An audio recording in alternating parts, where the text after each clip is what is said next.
Okay, so today we're going to touch on few fittings here. You got 3/4 PEX water pipe here.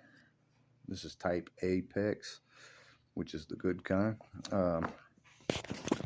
These are commonly referred to as Ford fittings, but that's not the actual technical name for them.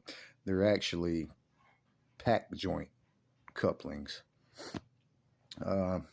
similar to like those. We'd call those channel locks, right? But that's actually not what they're called. They're called adjustable pliers. Channel lock is just the brand that makes them. So yeah, technically these are not Ford fittings. That's just a brand that makes them. I don't even think these are Ford. Let's see. Yeah, Legend.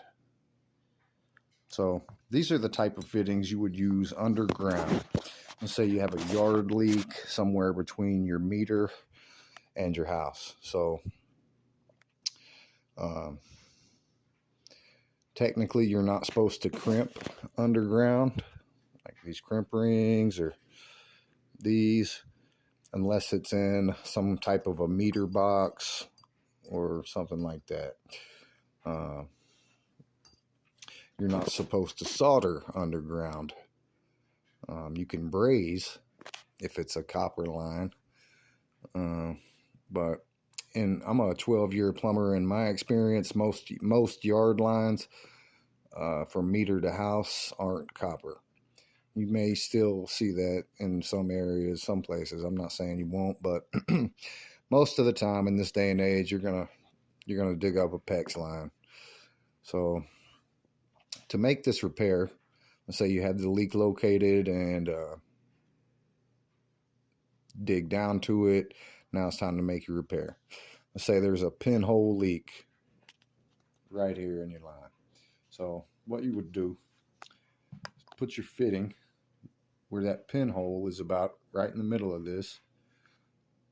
Mark it, cut out that bad section, and pretty much just splice in this coupling.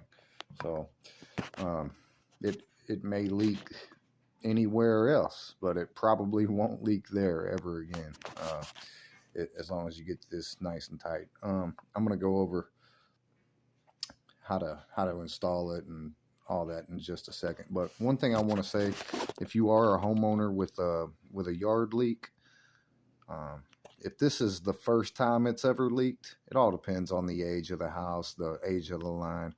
But if this is the first time it's ever leaked, yeah, I'd recommend just making a repair.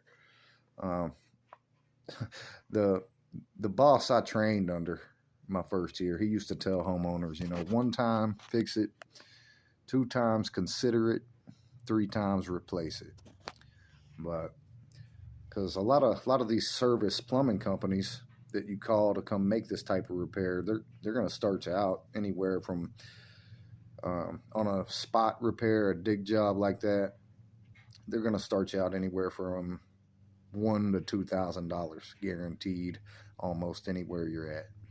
So, and a lot of, like this company I just came from, to replace the entire line, yeah, you're talking a few thousand,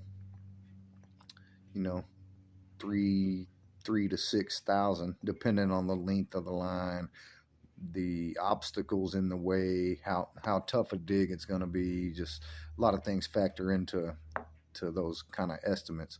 But I mean, if you think about it, making these repairs, it's springing leaks because the line's old, it's brittle, it's not sleeved, the ground's always shifting. There's a lot of things that can cause leaks underground, rocks, just a number of things and situations. But okay, so if this is your second, third leak, you can rest assured it's gonna keep happening. So you can make all those $1,000 spot repairs you want, and by the time you've done that 2, 3, 4 times,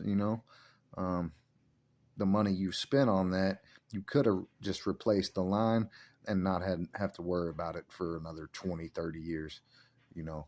So yeah, those spot repairs can catch up with you. And you, like I said, you can do it 2, 3, 4 times, have $2, $3, $4,000 in it, and still have an old line.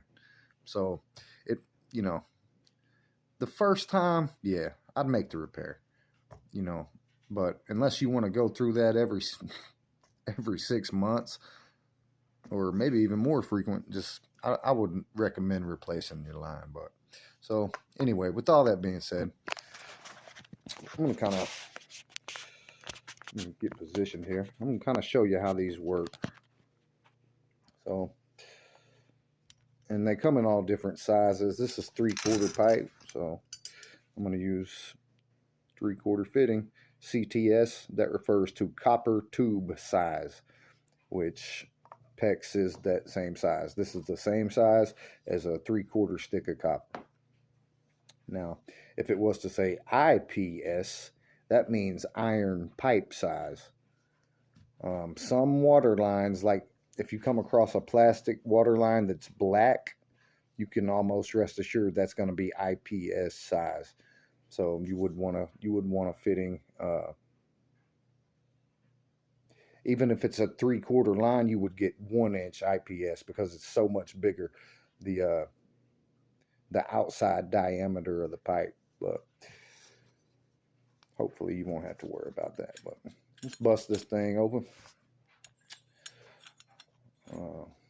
Inside, just a little rubber gasket, plastic friction ring. So it's pretty self-explanatory, really. You definitely want that friction ring in there. Now, this gasket is kind of what's that term? Beveled. So you want that bevel towards your fitting, so it'll sink and sit right in there.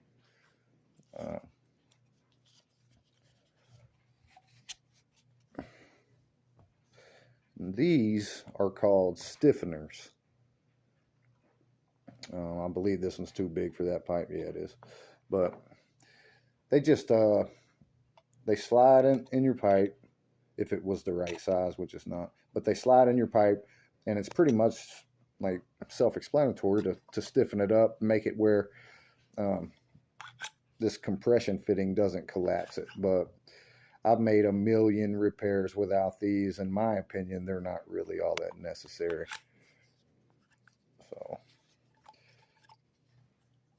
yeah, just tighten it up.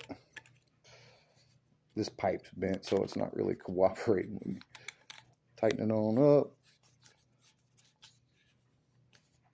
And from there, you'll want to sink down this little bolt here. And that'll keep it nice and tight, and keep it from blowing apart. So yeah, and just the same thing on the both sides, and there you have your repair. But make sure they're extremely tight. I mean, you want these absolutely as tight as you can get them. You can use channel locks. You can even use, in some situations, small pipe wrenches to give it more torque. You know, you want them absolutely as tight as you can get them.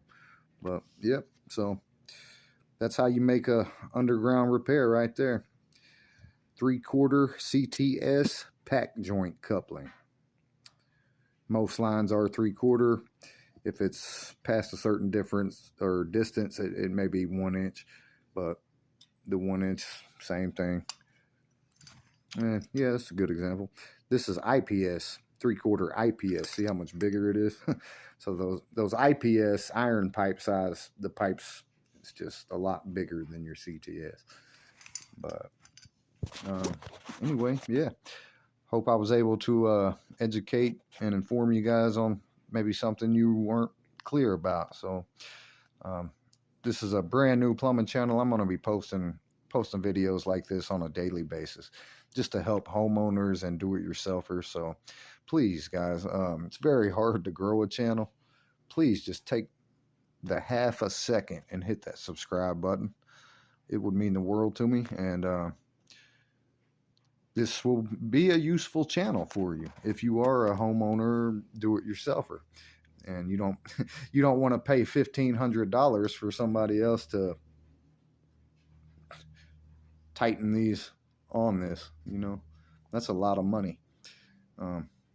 Generally, with these yard leaks, the hardest part is digging down to it and getting it exposed and making your hole big enough where you actually have room to get down in there with tools and work.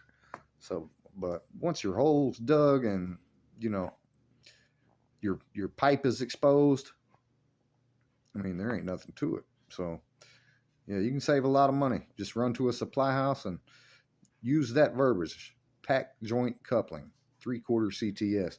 If you've already dug up and exposed the leak, it wouldn't be a bad idea to go ahead and shut your meter down so it don't continue to fill your hole with water. Cut the little bad section out and take that little piece of pipe with you to the supply house to make sure you're getting the right size repair coupling. But yeah, questions, comments are welcome. Again, please subscribe, guys. All right. Good luck in the plumbing world.